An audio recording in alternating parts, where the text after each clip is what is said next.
시청자 여러분 안녕하십니까? 한 주간의 북한 관련 소식과 함께 주요 이슈를 분석해드리는 통일로 가는 길입니다.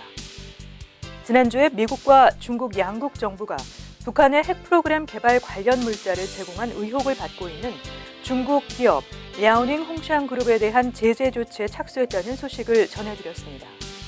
미국 정부는 9월 26일 중국 정부의 반발에도 불구하고 랴오닝 홍샹 그룹의 핵심 자회사인 단둥 홍샹에 대한 초강력 제재에 착수했습니다. 북한 김정은 정권을 붕괴시킬 수 있는 가장 효과적인 수단으로 알려진 세컨더리 보이콧 방식의 제재, 즉 북한과 거래하는 제3국 기업 금융기관에 대한 제재에 본격적인 시동을 건 것으로 보입니다. 미국 재무부는 9월 26일 성명을 통해 랴오닝 홍샹그룹의 핵심 자회사인 단둥 홍샹실업발전과 최대 주주 마샤오옹 등 이 회사 수뇌부 중국인 4명을 제재 리스트에 공식 등재했다고 발표했습니다. 재무부가 북한의 핵무기, 미사일 등 대량 살상무기 개발 프로그램과 관련해 중국 기업을 직접 제재한 것은 이번이 사상 처음입니다. 이번 조치에 따라 단둥 홍샹과 제재 리스트에 오른 중국인 4명이 미국 내에 보유하고 있는 자산은 동결되었습니다. 또한 재무부는 단둥 홍샹과 그 관계회사 소유의 중국 시중은행 계좌 25개에 예치되어 있는 자금에 대한 압류를 신청했습니다. 재무부는 이번 독자 제재의 근거에 대해 단둥 홍샹과 이들 중국인 4명이 유엔 안전보장이사회의 제재 대상인 북한 조선광서은행을 대리해 대량 살상무기의 확산 주체를 위한 금융 서비스를 제공했다고 설명했습니다. 이들 제재 대상 기업과 개인이 조선광서은행을 위한 거래를 성사시키고자 위장기업과 금융거래 대행업자, 무역 대리인 등으로 구성된 불법 연계망을 만들어서 제재에 따른 감시망을 피해왔다는 것입니다. 조선광서은행은 지난 3월 유엔 안보리가 채택한 대북제재 결의 2270호를 통해 북한의 핵개발과 관련된 기관으로 지정됨으로써 제재 대상이 되었습니다. 재무부는 2009년 조선광서은행에 독자 제재를 가했던 적이 있습니다. 재무부 관계자는 조선광서은행이 유엔 안보리 대북제재 결의 17185에도 적용된다고 덧붙였습니다. 이와 함께 미국 법무부도 같은 날 별도의 성명을 통해 단둥 홍샹 실업발전과 제재 대상 중국인 4명을 국제비상경제권법 위반과 미국 상대 사기, 그리고 금융기관들을 활용한 돈 세탁 모의 혐의로 지난 8월 3일 형사 기소했다고 공식 발표했습니다. 1997년 발효된 국제비상경제권법에는 미국의 안보에 위협이 될 수 있는 특정 국가, 회사, 개인 등에 대한 제재와 제재 유지 및 해제 등에 관한 내용이 담겨 있습니다. 법무부에 따르면 단둥 홍샹 실업발전은 2009년 8월부터 지난해 9월 사이에 영국령 버진아일랜드와 세이셸군도, 홍콩 등지에 설립한 위장회사들을 동원해서 중국 시중은행에 계좌를 연 다음 북한으로 물품을 수출할 때 미국 달러화를 사용하려고 한 혐의를 받고 있습니다. 이와 관련해서 법무부는 단둥 홍샹 실업발전이 대북 거래 과정에서 제재 대상인 조선광서은행에게서 금융지원 또는 지불 보증을 받았으면서도 조선광서은행의 존재를 숨기기 위해 위장회사를 동원한 것으로 보인다고 설명했습니다. 또한 법무부는 연방수사국 FBI도 이번 제재 준비 과정에 참여했고 앞으로의 수사 과정에도 힘을 보탤 것이라고 덧붙였습니다. 통일로 가는 길, 제한샘입니다. 자유아시아 방송은 9월 26일 자체 입수한 법무부 소속 문건에서 법무부가 처벌과 자금 몰수를 추진하는 대상은 단둥 홍샹 실업발전과 위장회사 등 5개 사업체에 중국 내 12개 은행 25개 계좌에 입금된 자금이라고 보도했습니다. 자유아시아 방송은 이들 계좌에 약 7,440만 달러가 입금됐고 이 가운데 1,560만 달러가 미국 내 은행을 통해 돈 세탁됐다면서 자금 몰수를 추진하는 금융기관은 모두 중국에 있다고 전했습니다. 중국 내 은행들은 중국농업은행, 상하이푸둥개발은행, 단둥은행, 중국건축은행, 광둥개발은행 등 12개이며 미국 내 은행 2개는 뉴저지주 스탠다드 차타드 은행과 도이체방크가 돈 세탁 연관은행으로 지목을 받고 있다고 자유아시아 방송은 보도했습니다. 미국 재무부와 법무부의 이번 조치는 북한이 지난 9일 5차 핵실험을 감행한 뒤 북한 정권은 물론 북한을 돕는 제3국의 기업과 은행, 단체도 직접 제재해야 한다는 국제사회의 목소리가 점점 커지고 있는 가운데 이루어졌다는 점에서 눈길을 끌고 있습니다. 중국에선 최근 랴오닝 홍샹그룹의 주요 자회사는 물론 단둥 지역에서 활동하던 다른 무역회사들의 대표들이 중대경제범죄 혐의로 당국에 체포돼 조사 중인 것으로 알려져 왔습니다. 재무부와 법무부의 이번 제재는 특히 북한의 핵미사일 개발과 관련한 세컨더리 보이콧, 즉 제재 대상국과 거래하는 제3국의 정부나 기업, 기관에 대한 제재의 첫 사례인지와 관련해서도 이목이 집중되고 있습니다. 미국은 지난 1월 북한의 4차 핵실험에 대한 제재 조치로 행정부의 세컨더리 보이콧 재량권을 부여했는데요. 워싱턴 DC의 외교안보 소식통들은 중국 기업이지만 불법 행위에 직접 가담했다는 점에서 이번 단둥 흥샹 실업 발전에 대한 제재가 완전한 세컨더리 보이콧이라고 규정하긴 어려운 면도 있다는 의견을 보이고 있습니다. 그렇지만 북한의 핵미사일 개발을 지원한다면 국적을 불문하고 추적해 차단하겠다는 미국 정부의 의지가 담겼다는 점과 중국 당국의 대북 제재 동참 의지가 어느 정도 반영되었다는 점에서 이번 제재는 세컨더리 보이콧으로 규정될 수 있는지와는 무관하게 대북 제재 강화를 위한 중요한 신호가 될 수 있을 것으로 보입니다. 애덤 수빈 재무부 테러 금융정보 담당 차관 대행은 이번 제재가 북한의 대량 살상무기 확산을 도왔던 핵심 불법 거래망을 폭로했다는 점에서 의미가 있다며 미국 금융제도가 악용되는 일을 막고 북한의 대량 살상무기 확산을 위한 거래망에 압박을 가하기 위해 재무부는 강경하게 대처할 것이라고 강조했습니다. 레슬리 콜드웰 미 법무부 형사 담당 차관은 제재 대상들이 북한의 핵개발에 대해 부과된 국제사회의 제재를 어겼다고 적시하면서 금융제재 회피를 시도하는 이들에겐 법의 심판이 따른 것이라고 경고했습니다. 통일로 가는 길, 이보현입니다. 미국 정부가 5차 핵실험을 강행한 북한에 대한 제재 조치의 일환으로 세계 각국이 북한과의 외교 경제 관계를 단절하거나 격화하도록 요청했습니다. 미국은 또 북한이 핵 개발을 지원한 혐의로 중국의 홍샹그룹 이외에 고려항공을 조사하고 있는 것으로 드러났습니다. 미 국무부의 데니얼 러셀 동아태 차관보는 28일 미 상원 외교위 아태소위 청문회에서 서면 증언을 통해 전 세계 미국 공관의 주둔국 정부가 북한의 5차 핵실험을 규탄하고 외교 경제 관계를 격화해달라고 요청하도록 이번 달에 공식 지시했다고 밝혔습니다. 러셀 차관보는 9월 25일 현재 75개국이 북한을 규탄하는 성명을 냈다면서 일부 국가는 북한 관리와의 예정된 회담과 방문 계획 등을 취소하고 거나 격을 낮췄다고 말했습니다. 러셀 차관보는 북한이 석탄을 중국에 수출해 연간 10억 달러의 수입을 올리고 있고 이는 전체 북한 수출액의 3분의 1에 해당한다면서 현재 북한산 석탄과 철광 수출에 구멍을 막기 위해 노력하고 있다고 말했습니다. 이를 위해 미국 정부의 최고위급 당국자가 중국 측과 협력하고 있다고 그는 덧붙였습니다. 데니얼 프라이드 미 국무부 제재 담당 조정관은 이날 북한의 핵과 미사일 개발 지원 혐의로 단둥 흥샹 실업 발전 이외에 다른 중국 기업에 대한 조사가 진행되고 있음을 강력히 시사했습니다. 프라이드 조정관은 미 상원 외교위원회 동아태 소위 청문회에서 재무부와 국무부가 세계의 많은 기업을 조사하고 있다면서 조사에는 제한이 없고 외국 정부 또는 기업 조사 면제와 관련한 행정적 한계점이 없다고 강조했습니다. 프라이드 조정관은 우리와 동맹국이 북한 고려항공의 활동을 축소하고 능력을 제한한 것이 사실이라며 제3세계 국가들이 이 항공기의 기착을 제한했다고 말했습니다. 덩시앙 중국 외교부 대변인은 29일 정례 브리핑에서 러셀 차관보의 발언에 대해 현재 북중 간 석탄 교육 활동은 안보리 결의 규정에 부합하며 중국 국내 관련 규정에도 부합한다고 밝혔습니다. 통일로 가는 길 권미숙입니다.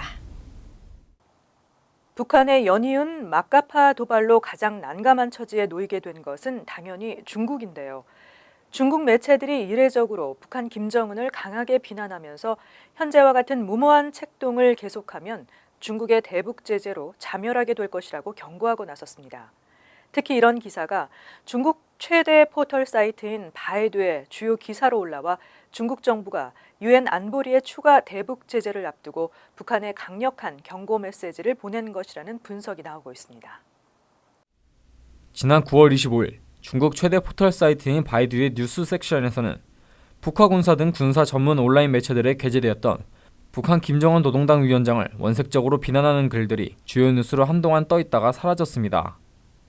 베이징 소식통은 중국 매체에서 김정은 위원장을 공개적으로 비난하는 기사는 찾아보기 힘들고 원천적으로 삭제되는 경우가 대부분이라면서 그런데 중국의 구글에 해당하는 바이두 포털 사이트에 버젓이 김정은의 잘못을 나열하면서 정변까지 운운하는 기사가 주요 기사로 올라와 매우 이례적인 상황이라고 밝혔습니다.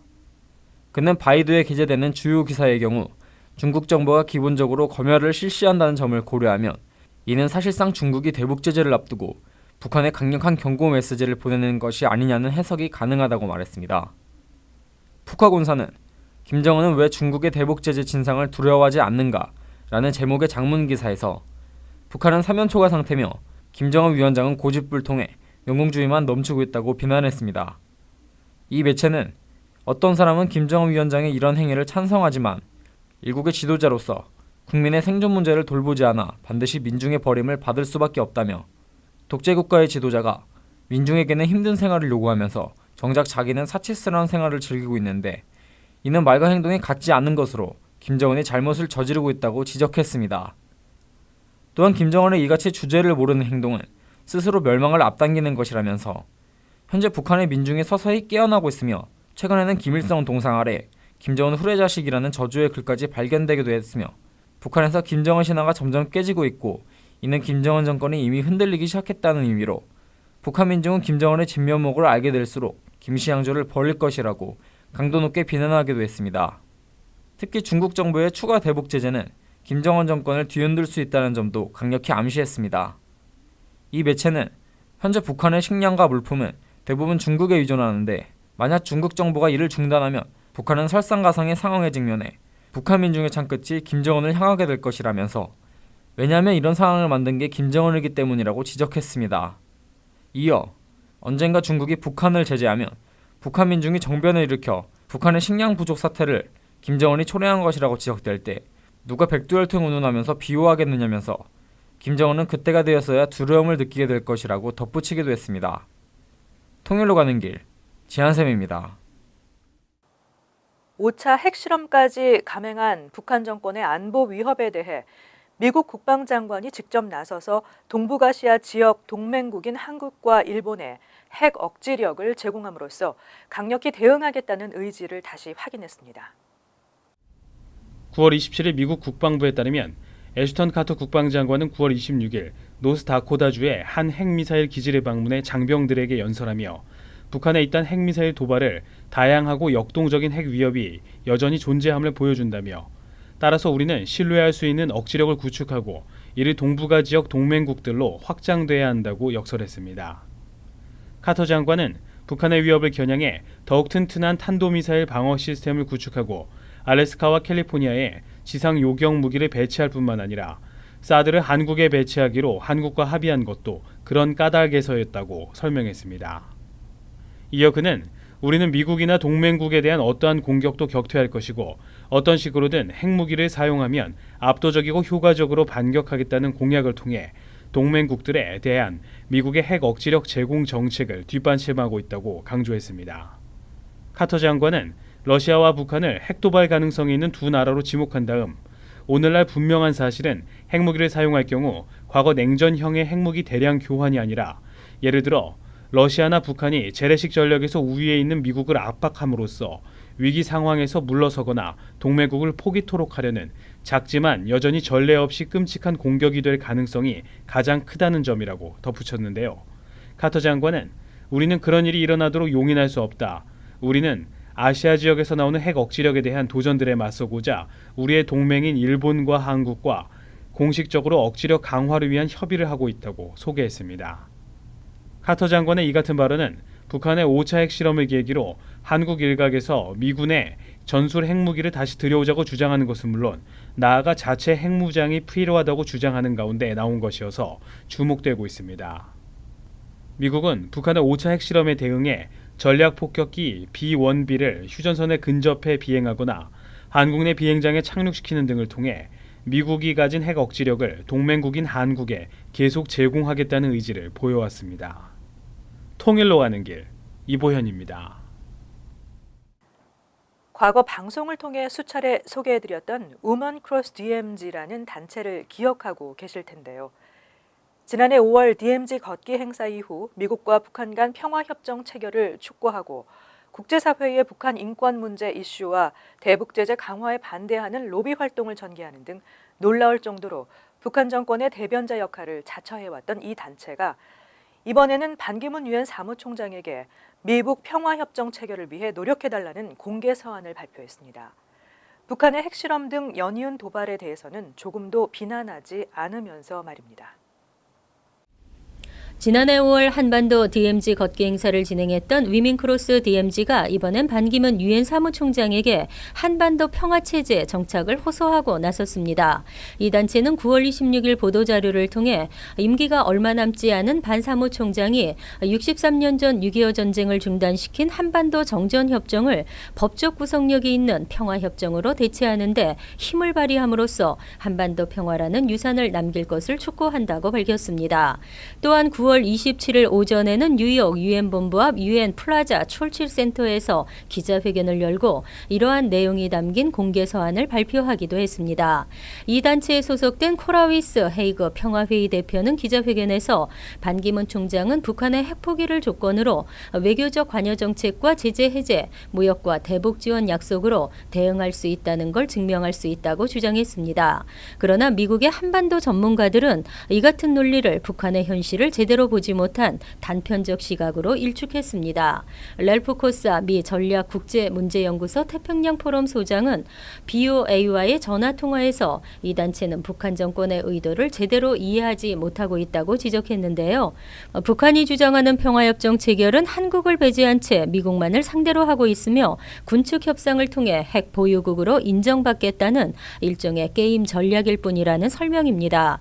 코사 소장은 북한이 여성 권익뿐 아니라 인권 자체를 유린하는 세계 최악의 인권 침해 국가라는 사실을 외면하는 건 이중잣대라면서 위민크로스 DMZ 소속 여성들이 이 문제에 대해서 목소리를 높이기를 바란다고 충고했습니다. 수미테리 바우어 그룹 아시아 이사는 북한의 평화조약 체결 주장 이면에는 진정한 평화가 아니라 주한미군 철수에 대한 갈망이 담겨 있다고 지적했습니다. 백악관 NSC 한국 담당 보좌관을 지낸 테리 이사는 미국이 실제로 북한과 평화협정을 체결하는 상황은 김정은에게 오히려 문제를 안겨줄 것이라며 김정은 반미 투쟁을 중단하고서 어떻게 정권의 정당성을 주장할 수 있겠느냐고 반문하기도 했습니다. 통일로 가는 길 권미숙입니다. 북한 리용호 외무상의 방미 기간 뉴욕 중심가의 공연장에서 열린 음악회에서 김정은 찬양가가 연주됐지만 이를 알아차린 관객은 많지 않았다고 월스트리트저널이 전했습니다. 연주가 끝난 후 미국 관객들은 기립박수를 치기도 했습니다. 지난 20일 맨해튼 링컨 센터 인근 머킨 콘서트홀에서 재미교향악단 우룩 심포니 오케스트라의 공연이 있었습니다. 북한의 거듭된 핵미사일 실험에 따른 유엔의 고강도 제재를 앞두고 제71차 유엔 총회 참석을 위해 뉴욕을 방문한 리 외무상을 환영하는 자리였습니다. 리 외무상과 유엔 주재 북한 대표부 관계자들, 뉴욕의 친북 인사들은 물론 현지 미국인도 다수 참석했습니다. 재미음악인 크리스토퍼 리의 지휘로 우룩 심포니는 이날 라흐마니노프와 브람스의 곡을 연주했지만 이들 음악 사이에 세 곡의 북한 찬양가도 함께 연주했습니다. 김정은 노동당 위원장의 찬양가로 2009년부터 북한 내에서 집중 보급된 노래 발걸음은 이날 마지막 곡으로 연주되었습니다. 연주가 끝나자 일부 관객은 자리에서 일어나 박수를 보내기도 했습니다. 클래식 곡들의 사이에 감춰져 연주된 데다가 가사가 드러나지 않는 연주여서 이들 곡의 의미를 아는 미국인은 거의 없었다고 월스트리트저널은 보도했습니다. 이 오케스트라의 첼로 주자는 월스트리트저널에 연주가 끝난 후에야 노래의 의미를 알았다면서 군과 비슷했는데 대단히 훌륭한 노래는 아니었던 것 같다고 말했습니다. 북한 찬양가라는 것을 알고 있다고 한 바이올린 주자는 독재자를 찬양하는 노래가 자신에게 불편하다면서도 예술 그 자체는 다른 사람을 다치게 하지는 않는다며 개의치 않는 반응을 보였습니다. 신문은 우룩 심포니가 매년 정기 연주회에서도 북한 찬양곡을 연주하고 있다고 전했습니다. 통일로 가는 길, 지한샘입니다. 북한의 5차 핵실험을 규탄하고 북한 핵무기 폐기를 주장하는 광고판이 뉴욕 맨하탄 한복판에 등장했습니다. 민주평화통일자문회의 뉴욕협의회에서 설치한 이 광고판은 앞으로 한 달 동안 뉴요커들과 전 세계 여행객들에게 북핵 문제의 심각성과 김정은 정권에 대한 강력한 제재의 필요성을 알릴 예정입니다. 민주평화통일자문회의 뉴욕협의회는 9월 26일 맨하탄 중심인 타임스퀘어 인근 뉴욕 국립도서관 근처 5개의 광고판에 북한의 핵 도발을 비난하는 내용의 광고를 설치했습니다. 이 광고는 10월 23일까지 4주 동안 게재될 예정으로 이곳을 지나는 많은 사람에게 북한의 핵실험에 반대하자는 강한 메시지를 던지게 될 예정입니다. 광고의 밑그림은 북한 김정은과 미사일 그리고 핵폭탄이 폭발하는 장면으로 구성되어 있는데요. 또 세계 평화를 위해 이 미치광이의 도박을 멈춰야 한다는 문구가 위쪽에, 북한의 핵실험을 강하게 비난한다는 글귀가 아래쪽에 각각 적혀 있습니다. 정재건 민주평화통일 뉴욕협의회 회장은 북한의 5차 핵실험 이후 성명서 발표, 강연회 등을 통해 북한의 도발을 규탄해왔다면서 북한 핵실험 규탄과 북핵 폐기 주장의 하나로 광고를 설치하게 됐다고 설명했습니다. 그는 이어서 세계에서 가장 많은 인종이 모여 살고 가장 많은 사람이 다니는 이곳에 광고판을 설치해 북핵 폐기의 시급성을 전 세계에 알릴 것이라고 덧붙였습니다. 우먼 크로스 DMZ는 오랫동안 북한 정권을 맹목적으로 옹호해왔던 친북 인사들이 반전해 페미니스트 운동 분야의 여성 유명인들을 끌어들여 만든 단체입니다. 여론의 질타가 이어지자 친북 인사들은 무대 뒤로 숨고 유명인들을 방패막이로 삼아 인권 탄압 등 북한의 반인륜적 범죄에 면죄부를 주면서 북한이 주장하는 거짓 평화를 선전하는 데 앞장서고 있습니다. 북한의 계속되는 핵 미사일 도발과 국제사회에 대한 공갈 협박에 대해서는 눈을 감으면서 북한으로 인해 한반도 정세가 갈수록 악화되고 있는 상황에서도 북한 정권이 전가의 보도처럼 사용해왔던 미국과 북한의 평화협정 체결 주장을 앵무새처럼 반복하고 있는 우먼 크로스 DMZ의 행태는 이제 답답함을 넘어서서 무섭기까지 합니다. 한반도의 진정한 평화를 바라는 좋은 의도로 이 단체의 행사에 참여했던 노벨 평화상 수상자 등 유명인들의 순수한 마음이 더 이상 북한 정권의 선전 도구로 악용되는 일이 없었으면 좋겠습니다. 통일로 가는 길 오늘 순서를 여기서 마칩니다. 시청해주셔서 감사합니다.